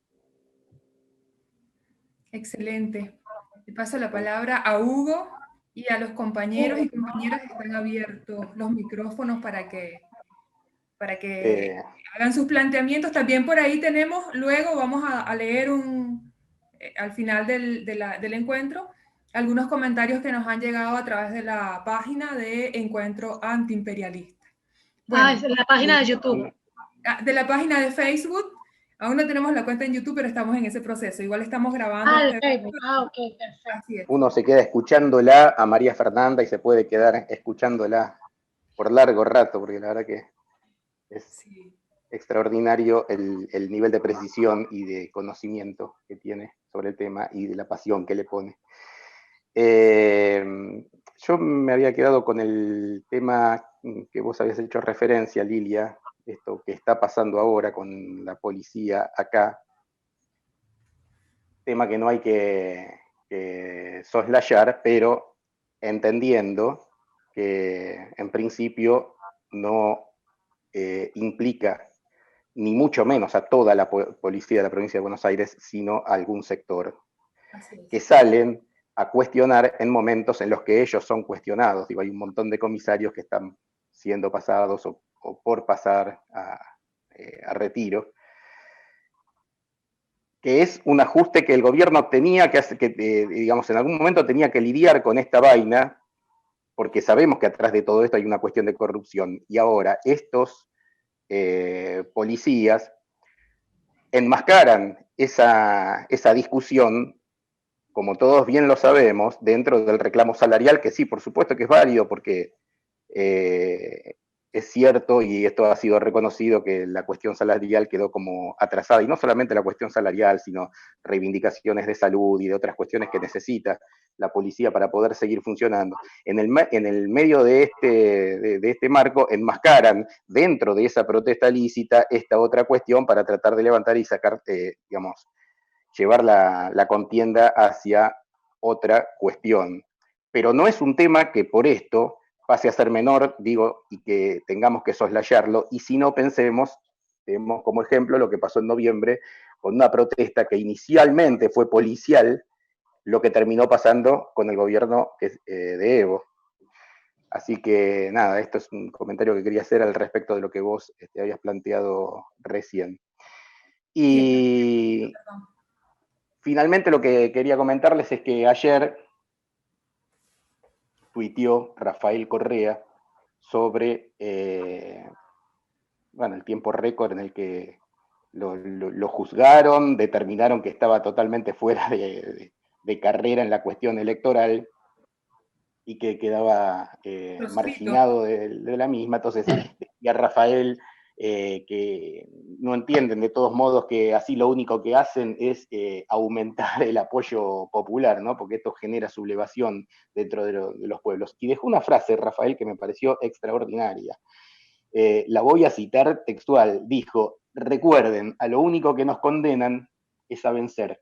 Y esto creo que es válido para todos, para nosotros acá en Argentina, para los compañeros en Venezuela, para los compañeros ecuatorianos y en definitiva para toda la patria grande. Así es, excelente, Hugo. Le damos la palabra a Eduardo, compañero Eduardo del Frente 22 de la 22 de agosto, que está. El fantasma. Ahí está, el fantasma. Hola, compas. Bueno, la verdad que un gusto, un placer haber escuchado a la compañera y esa descripción tan detallada de la situación en la hermana Venezuela y todo lo que implica en la región. Ya había hablado en la pregunta que había hecho el compañero Tato. Bueno, un poco se me iba a mí la pregunta en relación a la cuestión de la guerra híbrida, y me quedaba un poco, quizás por la cuestión de coyuntura y la situación que estamos atravesando nosotros acá en la Argentina.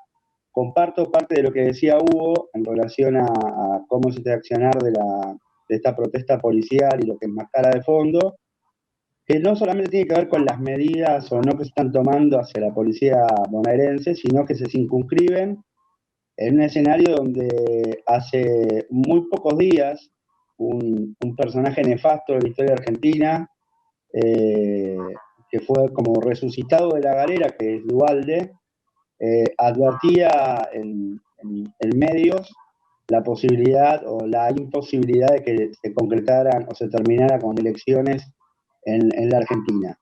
Después este personaje nefasto decidió decir que estaba con problemas psiquiátricos y demás, pero estamos hablando de la bonaerense, y la bonaerense, para los que tenemos unos cuantos años y sabíamos lo que hacía cuando era gobernador, en lo que se llamaba la maldita policía, quedan todos esos resquicios que claramente, bueno, detallaron ahí, que tienen que ver con las doctrinas de nuestras fuerzas policiales o militares, pero que a la vez se circunscriben en lo que marcaba la compañera Mariana en relación a la cuestión del narcotráfico, que claramente hay que tener los ojos bien abiertos porque es parte de uno de los tentáculos con los cuales el imperialismo se posiciona en los territorios y hace el daño que bueno, los que construimos dentro de los barrios y las barriadas sabemos es un enemigo constante porque nos roban a los pibes, por decir una manera, para ser los soldaditos del narcotráfico, y después todos los flagelos que nos pasa con nuestros jóvenes, con nuestros pibes, por el tema de la droga.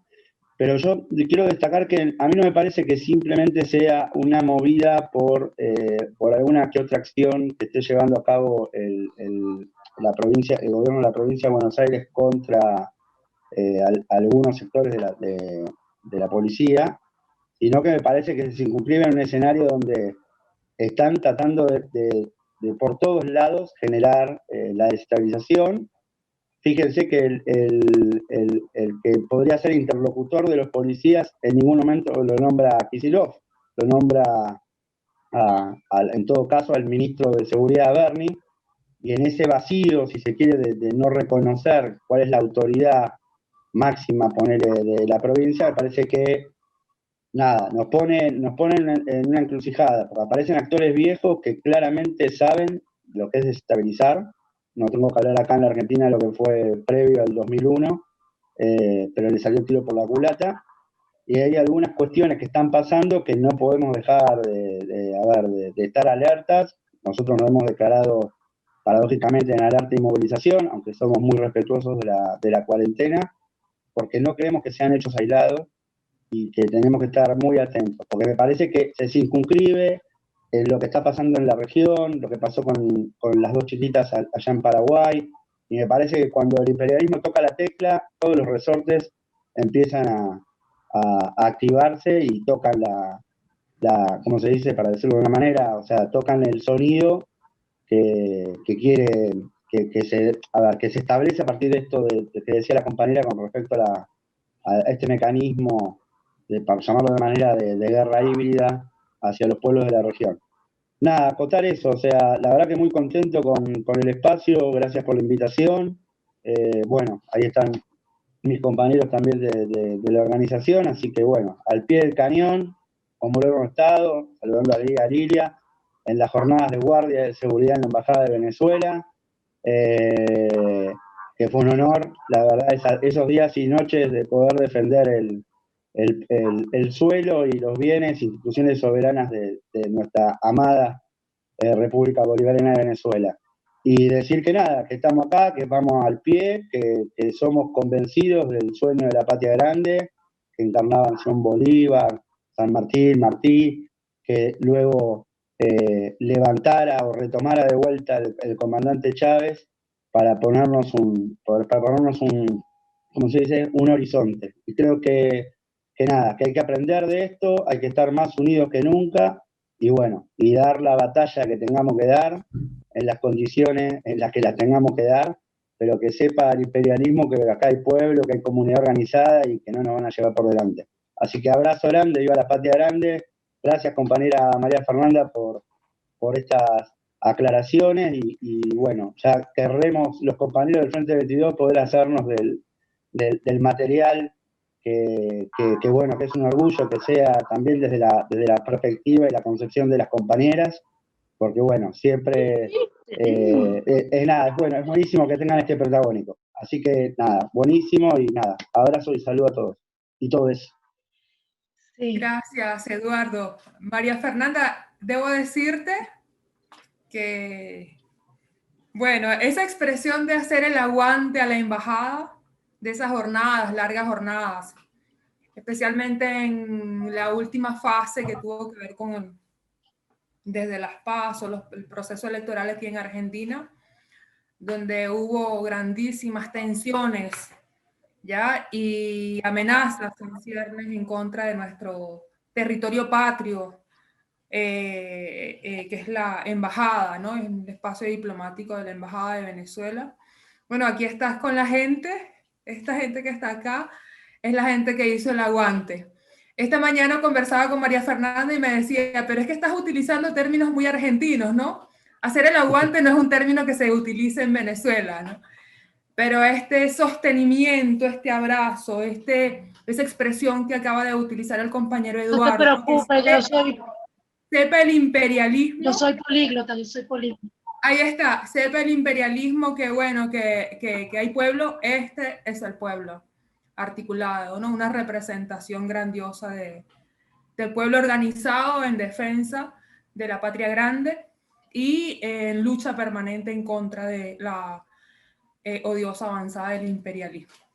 Bueno, abierto los micrófonos para las compañeras y los compañeros. Yo quería decir ahí, sí, con respecto a lo que decía el compañero Eduardo, que tiene que ver también con lo que decía Diego, el relanzamiento de la doctrina Monroe sobre el continente, que obviamente nace en 1823, ¿no? Con el presidente Monroe, pero se retoma con fuerza como un proyecto ya de expansionismo estadounidense hacia el resto del continente, digamos porque cuando nace respondiendo a un deseo expansionista sobre el territorio de Norteamérica que finalmente acabó por tomarse completa, ¿no? Digamos, de Canadá para abajo.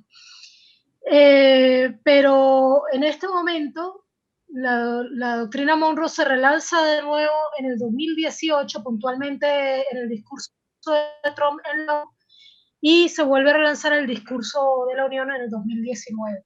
Ese relanzamiento de la doctrina Monroe, del cual, como les dije, Colombia es cabeza de playa para el relanzamiento de la doctrina Monroe hacia todo el continente, implica que los Estados Unidos va a tratar de subordinar aún más a los gobiernos que ya tiene subordinados como Colombia, por supuesto, como Brasil, como Perú, como Chile, y va a tratar de aumentar su control militar directo, aumentar su presencia militar regular directa, no solamente con tropas, sino también con instalaciones que hoy día muchas son virtuales, satelitales, digamos de nuevo tipo, y va a aumentar el narcotráfico sobre toda nuestra América, porque con ese narcotráfico se va a recuperar el capitalismo de la crisis actual también por vía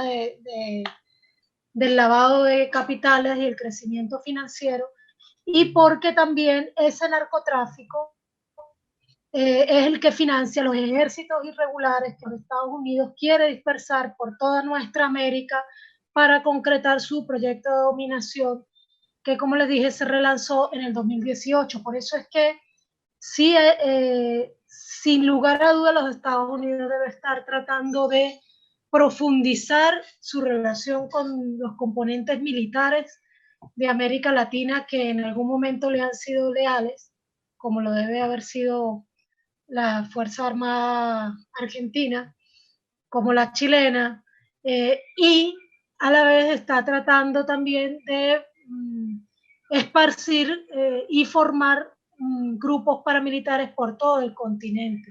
Entonces yo sí considero que es muy importante que desde los proyectos, como dije, que asumen el gobierno con una visión diferente, o por lo menos una visión soberana, se convierta en un punto a examinar y a resolver cómo permear con nuestro pensamiento las fuerzas militares y las fuerzas policiales de nuestros países para que por lo menos pongan siempre por delante la soberanía nacional ante las pretensiones imperialistas. Y bueno, también estoy consciente de que estoy hablando con excombatientes de las Malvinas que saben muy bien que lo que significa la pérdida de soberanía de la Argentina y las implicaciones que tuvo que algún sector de las Fuerzas Armada se prestara para esa cesión de la soberanía. Entonces, yo sí creo que es importante que aunque esto pueda ser realmente salarial, realmente incipiente, probablemente no pasa nada, sí tomar en cuenta que Hugo lo volvió a mencionar, lo que pasó en Bolivia, lo que pasó en Ecuador, y que de algún modo las fuerzas de izquierda también comencemos a pensar cómo podemos dialogar con las fuerzas militares y las fuerzas policiales, porque hay que transformarlas. Yo sé que no es cualquier tarea, porque no estamos hablando de Cuba o de Nicaragua, que llegaron al poder, disolvieron lo que había y formaron con sus guerrillas las fuerzas armadas y las fuerzas policiales. Yo recuerdo cuando comenzó el gobierno del presidente Chávez, de hecho, para ese momento, yo que además nací en Colombia, no tengo tradición de tenerle confianza a las fuerzas militares. Aparte, mi pareja era un chileno exiliado que por supuesto tampoco tenía ninguna, y para mí era muy difícil asumir que podía haber dentro de las fuerzas militares revolucionarios como Hugo Chávez.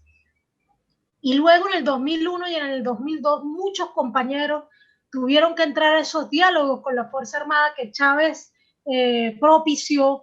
Y recuerdo puntualmente un compañero que se encontró con el agente que lo torturó el 27 de febrero del 89 en una reunión.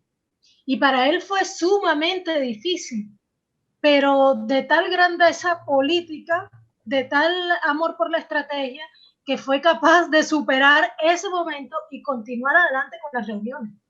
¿Ya? O sea, hasta yo, a lo que me refiero es que yo sé que hay unas grandes heridas entre las fuerzas militares y policiales argentinas con el pueblo, pero que si queremos un cambio, tenemos que encontrar el modo de abrir un diálogo que permita transformarlas también. Y bueno, ya me imagino que esa es mi sugerencia, por supuesto. Yo no vivo en su país, eso obviamente es solamente un pensar desde la experiencia que tenemos en Venezuela, y bueno, son los argentinos y las argentinas los que decidirán si lo que digo es pertinente, pero es mi opinión desde la experiencia venezolana.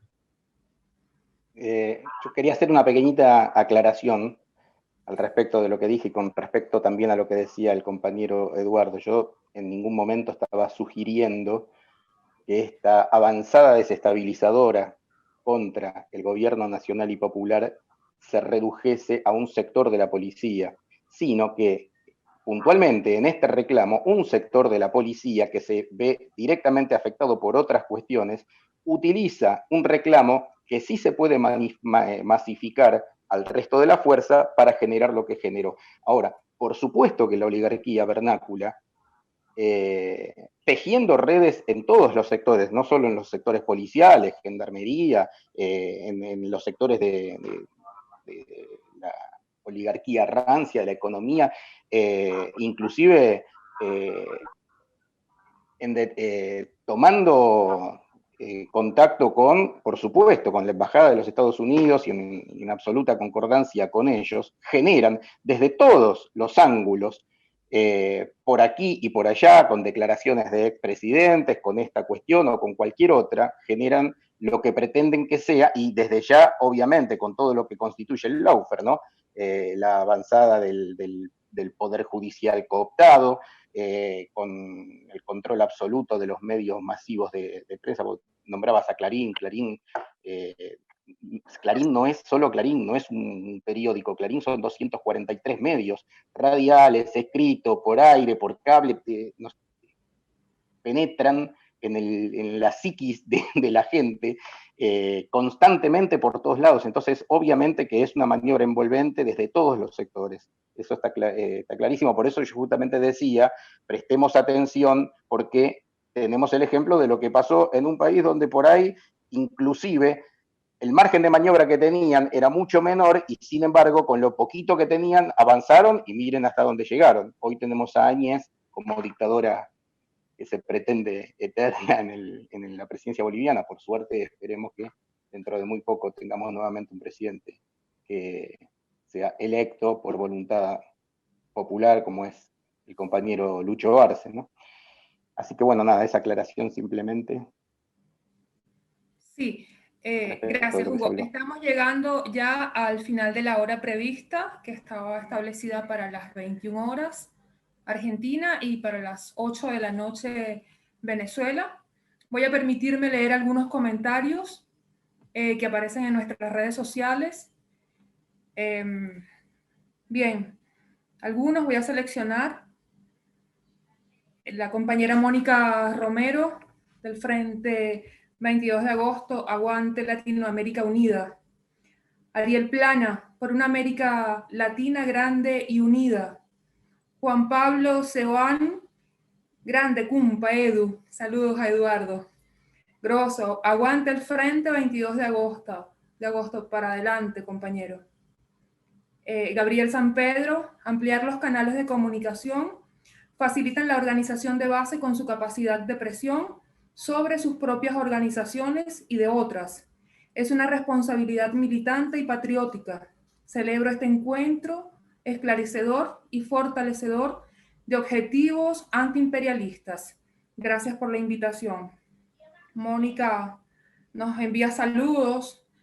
Chavismo Sur, desde Brasil está conectada la compañera Tania Ferreira, quien también nos está enviando por aquí saludos y bueno, saludando la realización de este evento y bueno, esperando que a este sucedan otros más en esa lucha permanente, en esa batalla también de las ideas que hemos de dar en cada uno de los espacios.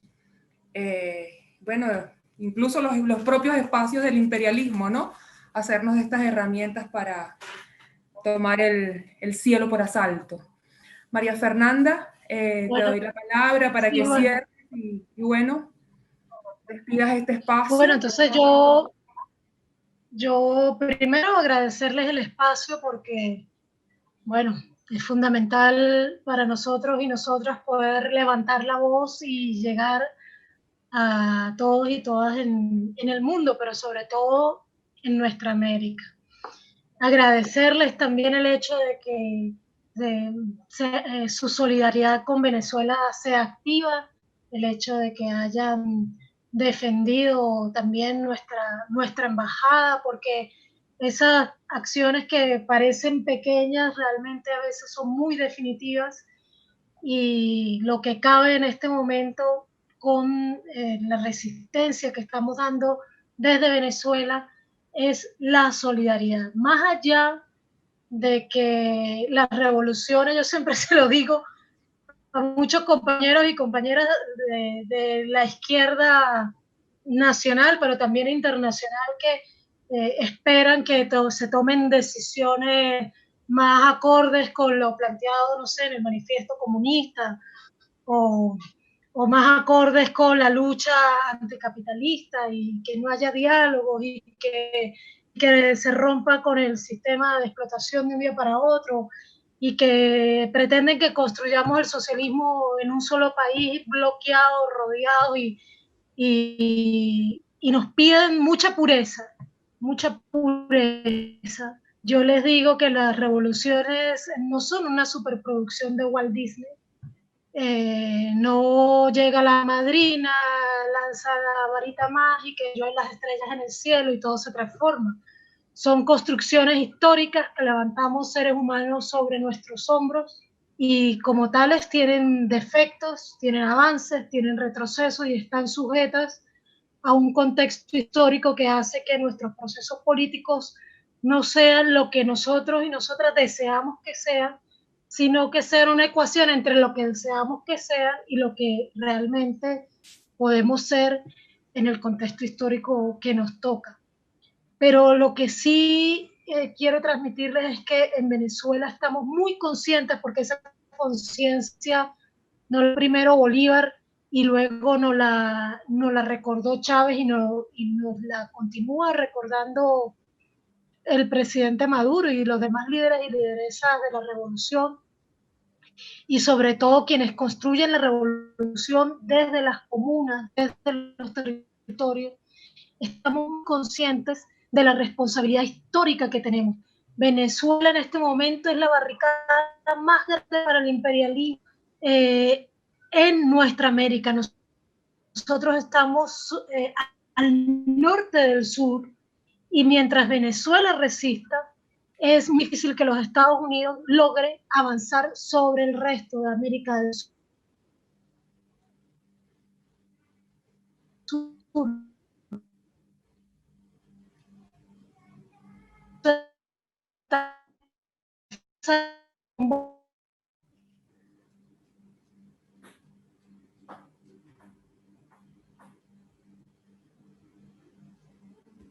Por ahí está María Fernanda, ¿tiene algún problema de conexión? Que se traduce en tratar de hacer milagros para que lo que logro ganar alcance para alimentar a mi familia o para pagar el alquiler, para lograr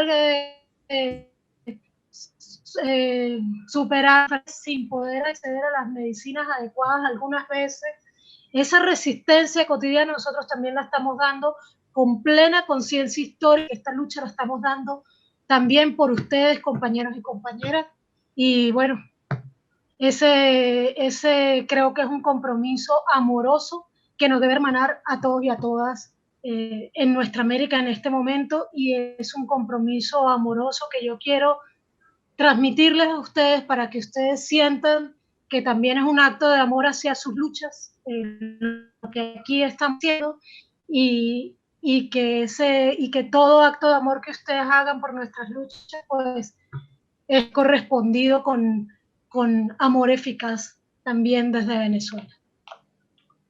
Gracias, María Fernanda. Hugo, una última, bueno, una palabra.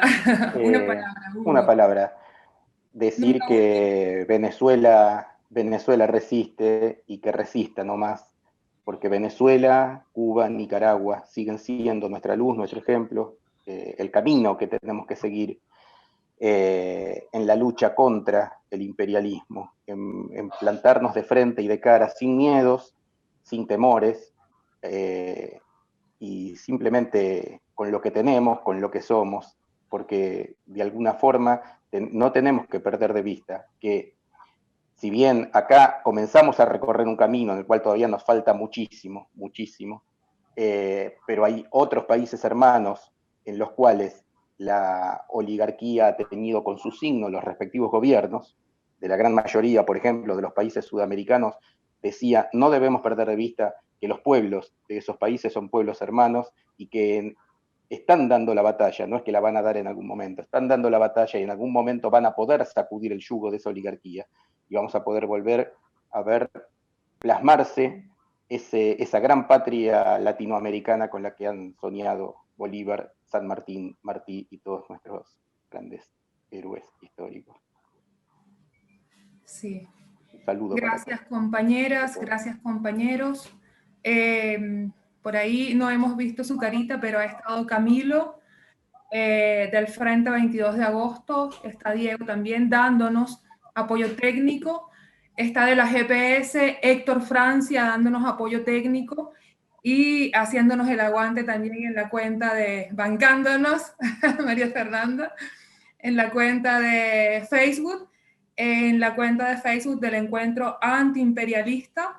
En esa misma cuenta aparece el enlace al libro que estamos recomendando en el día de hoy y al que ha hecho referencia María Fernanda. María Fernanda es una de las autoras con las mujeres que ya antes, las grandes autoras intelectuales y mujeres de pueblo también, que ya antes ha referido. Agradecemos a toda la gente del Frente 22 de Agosto que está aquí haciéndonos también, acompañándonos, sosteniéndonos. Está la compañera también del Encuentro Antiimperialista, está Mónica por acá. Creo que ha estado entrando y saliendo, tal vez haya tenido alguna dificultad técnica. Y bueno, a través de Encuentro Antiimperialista también están siguiéndonos compañeras, compañeros desde Chavismo Sur, desde espacio también de activismo de la red Afro de la Boca.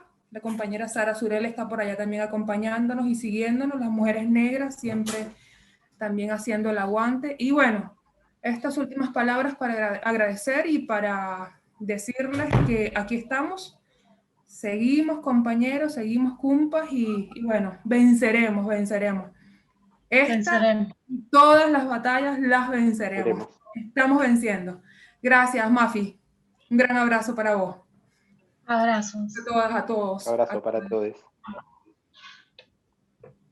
Abrazos, compañeros. Abrazos.